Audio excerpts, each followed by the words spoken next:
সকলকে নমস্কার।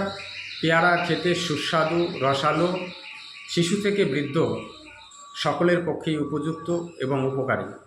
পেয়ারার মধ্যে সমস্ত ধরনের ভিটামিন, খনিজ পদার্থ, মিনারেল এবং পুষ্টিগুণ বর্তমান রয়েছে।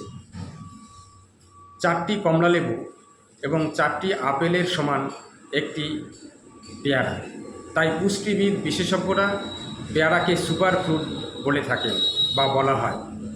আমরা জানি যে আমাদের দেহের বিভিন্ন ধরনের রোগ ব্যাধি তৈরি হয়, সেইগুলোকে যদি আমরা প্রথম থেকে একটি পেয়ারা অবশ্যই যদি খেতে পারি, তাহলে সেই রোগ থেকে আমরা অনেকটাই দূরে থাকব। বিশেষ করে চোখের স্বাস্থ্য, চর্ম, চুল এবং মুখের ভিতরে এবং বাইরে স্টোমাকের যে সমস্ত ব্যাধিগুলো হয়ে থাকে, সেই রোগগুলো এবং high blood pressure, high pressure থেকে শুরু করে কোলেস্টেরল, থাইরয়েড এবং ক্যান্সারের মতন যে ব্যাধিকে সারানো যায় না, সেই ব্যাধিরও রোগ প্রতিরোধের ক্ষমতা তৈরি করে এই পেয়ারা।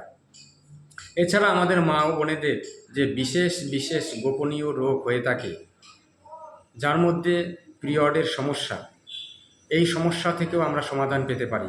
এছাড়া অন্যান্য আরও অনেক সমস্যা রয়েছে। সকল সমস্যা থেকেই আমরা অনেকটা দূরে থাকতে পারি যদি নিয়মিত একটি কাঁচা পেয়ারা অথবা পাকা পেয়ারা আমরা কিছু খাবারের পরে খেতে পারি। তাই অবশ্যই নিয়মিত আমরা একটি কাঁচা পেয়ারা হোক বা পাকা পেয়ারা হোক অবশ্যই আমরা খাবো, কারণ এই পেয়ারা আমাদের অত্যন্ত কাছের ফল এবং দামে সস্তা দেশীয় ফল। তাই নিয়মিত পেয়ারা অবশ্যই আমরা খাবো। তবে যাদের হাই ব্লাড সুগার রয়েছে, তারা পাকা পেয়ারা কম পরিমাণে খাবেন। সকলে সুস্থ থাকবেন, ভালো থাকবেন, সুন্দর থাকবেন। ধন্যবাদ।